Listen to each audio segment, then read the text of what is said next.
In this video training, we're discussing etiquette and what it can do for you as an employee. Let's get right into it. Etiquette pertaining to the telephone. This is a big one.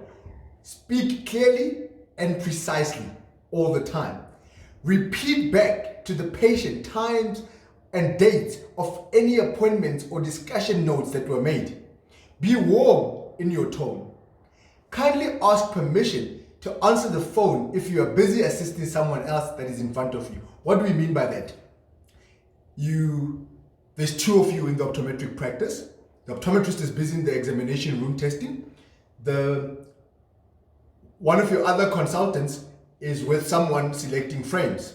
And you've got a person right in front of you filling in patient information forms. And they're going to be the one who's going in after the patient that's already inside the examination room with the optometrist. And so the phone rings. Kindly make sure that before you even answer the phone, ask permission from the person that is sitting in front of you. Hi, ma'am. I know we're still communicating. Can I just take down the details? My colleague over there is very busy. Can I just take down the details of the individual who's calling so that I can call them back once you and I are complete? That's it. Pick up the phone. If you can already pick up that whatever it is, say, good day, thank you for calling so-and-so practice. How may we assist you? Once the patient starts telling you what they want, ma'am, I've got a patient right in front of me. I would love to assist you more adequately. Can I please take down your contact details and I'll be in a position to call you back within the next 30 minutes, ma'am. And I don't want to keep you long. I assure you, I will call back within the next 30 minutes. And so once you do that, and the person tells you their name and their number, their name, their surname, and their number, make sure that you are repeating the number to them. And so don't have pieces of paper lying around. It's important that on every single desk, there's a notebook, your own personal notebook that you are using. If it's not your notebook, it's the practice notebook. So that even if you are not available in the next 30 minutes, someone else that's in the practice, you guys have a system in play that you are constantly checking the notebook. And so you take that notebook and then you write down the contact details of this person and indicate call back in 30 minutes from now, and write the time at which you picked up the phone so that within that 30 minutes, you are calling that person back and say thank you very much. And so ask for more clarity if you are not sure what the caller has said. That's how we communicate on the telephone. Don't just take the number and say you'll call back in 10 minutes and then 20 minutes later, you have forgotten that you're going to call that individual then. Because what's going to happen after you drop the phone? Someone else is going to walk into the practice and is going to distract you as well. So make sure that even after you've done with this individual and now you are almost about to return the phone call and a patient walks in, what I used to do when I was in practice, I would welcome that individual and I will indicate to them, sir, before you walked in, I had promised the patient that I'm going to call them back and I don't want to drop the ball, sir. So before I make any commitments to you, I want to make sure that I have completed the task that I said I will do, sir. That gives you respect with that individual that has just walked in. And you making sure that you are returning the phone call and you are actioning it out, and then you can assist with that individual and work together with your team in the practice so that if you cannot action out or handle something, you are then appointing or delegating the task to the next person so that that task is completed, and then you tick it off from your system, from your book, whatever that you are using to take down the message. You are then ticking it off that it was actioned out, it was complete. It's very, very important that you do that, because a lot of the times we miss out on these small little things that ultimately impact the service delivery and the overall experience that a consumer will get from the particular optometric practice. And so that is the etiquette pertaining to the phone call. Very, very important that when and this is the thing, we're living in South Africa. Part of living in South Africa is you need to understand the area that you're working in. The language that you are speaking, how does it best help you connect with the person that is on the receiving end of that phone call? And so if you are the one making phone calls, make sure that you understand that what language you need to use that will best help you communicate with that particular individual. And so we're going to have a section where we also, in one of the trainings, where we're talking about language as well, and the power and the impact it has in terms of how we communicate, and this communication skills surrounding language that are very, very important for you to have. And so part of this etiquette pertaining to the telephone, make sure that you're sounding clear, you are respectful, and you repeating back what that person said to you, so that you don't miss anything that could be potentially important pertaining to how you're going to manage and provide a service for that particular individual. Next, email etiquette. Very, very important. Reply timeously to patient emails, same day if possible. Be formal and use punctuation correctly, as well as line spaces. This is not social media. You make sure that you're communicating correctly, professionally when it comes to email.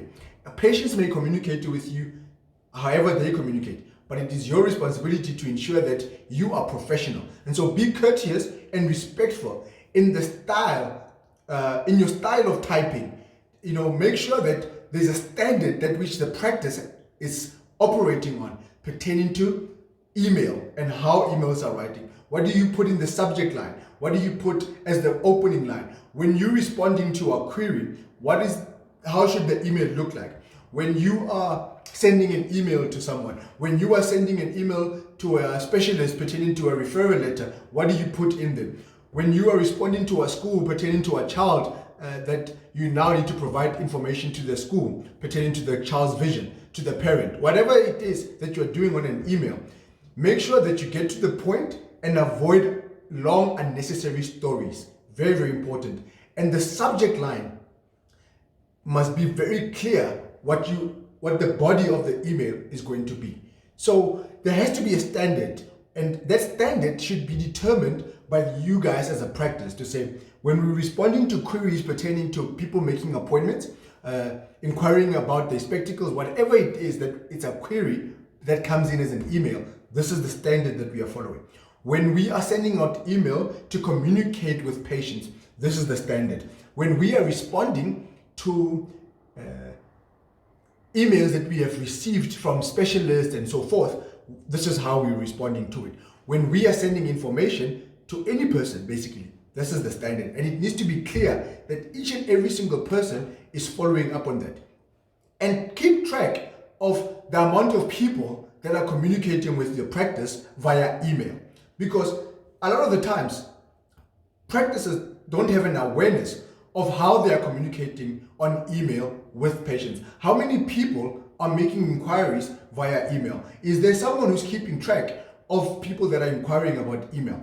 And if you're having very few people making inquiries via email, it simply means that you've got a poor digital media presence, that no one is on social media or on your website completing details pertaining to their queries and their questions on your website or your social media, where they can send it via email. So if you're not receiving a lot of emails, that means there's a problem with your digital presence and your digital media as a whole, that people are not communicating with you via email, because that would have been the contact details that you would have put on your email. And so if you're having a lot of emails coming into the practice, you better make sure that you understand the how you structure the emails and what makes it professional and what makes it unprofessional.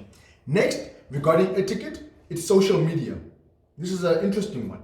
Responding to patient queries and questions very timeously. If someone asks a query, so you need to check, you have to put a notification reminder on messages and comments that people put on your social media posts, Facebook, Instagram. Put a notification thing, reminder on those applications or platforms, so that when the message comes, there's someone in the practice that, especially if you've got a strong or big ongoing digital presence, very, very important that you're responding to those questions and queries timelessly. If you put up a post pertaining to a special or a promotion in the practice, make sure that you are responding timelessly to that particular post. Respond quickly to public complaints, but move the conversation away from to a private platform. So if someone communicates on a publicly on a post, move the conversation, especially things like also not only complaints, but things around pricing. You don't want to put yourself in a box. So move the conversation away from the public post to a private conversation. And a complaint requires you to pick up the phone and call that person and make sure that you are addressing that person's complaint with urgency. Don't get involved with social media arguments as a practice. Stay away from that. Determine which platform the practice should use the best to reach its targeted audience. And so we do a whole training on social media, which is separate from this one. This one is just purely on etiquette, that you need to understand how social media etiquette is taking place. The practice should have a social media personality. However, understand that we are living in a diverse culture. A lot of the times on social media, people are using generic photos of people that they're not even seeing as practices in South Africa. And so very, very important that you, to a large extent, are using pictures of real people and not these images that we refer to as stock images that you just get off the internet. Very, very important that you showcase the cultural diversity that exists in the country, so that whatever that you post communicates beyond just your specified target audiences. And even within your targeted audience, it must break through racial barriers or gender barriers or that might exist in society, that you don't find yourself being a practice that has got a strong digital presence, but how you constantly communicating on those platforms is limited or restricted to only one particular targeted audience. And it could be seen or perceived as discrimination towards a different targeted audience. And so be very careful as a practice that you're positioning your social media communication effectively, that it speaks across different barriers that might exist. And so that is the etiquette pertaining to social media. The etiquette pertaining to messaging, the practice must agree on how to take and write messages. There are certain software that is available that where people, if you've got 4 computers in the practice, if a person took a message on this computer, is linked to all these computers, and you can highlight the importance with a color. The message will pop out as a color. You can set a reminder on how often that message will going to pop up or stay on the screen. If you're using a notebook, let it be clear that if it's something that you are following up for Thursday and today it's Monday, for example, that you're writing that message on every single day of the week at the top, highlighting it with a particular color, so that each and every single day, everyone that walks into the practice is fully aware that this is an urgent matter that needs to be addressed. Any messaging that you're taking, under no circumstances should the message be written on a piece of paper. That is completely unacceptable.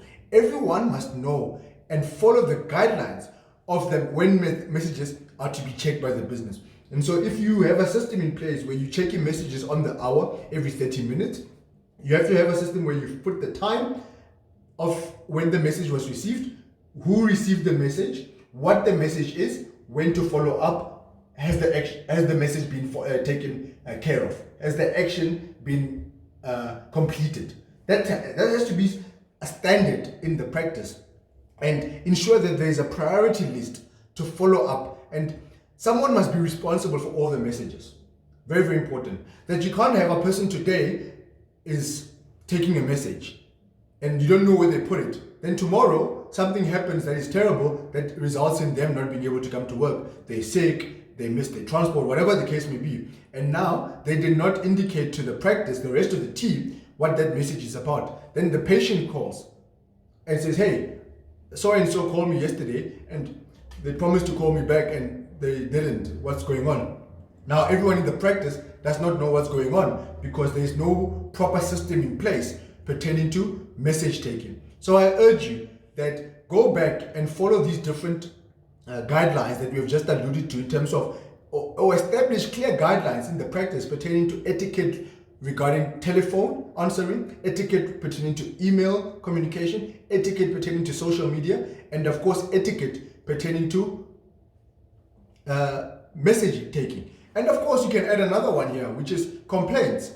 What is our etiquette pertaining to handling of complaints, queries, all of that? It's very, very important that you have a standard operating procedures manual that highlights all these different etiquettes, that it's literally a standard operating procedures manual that you have readily available, that everyone is well trained, well informed, and clearly understands what the etiquette is pertaining to a particular subject matter. Very, very important.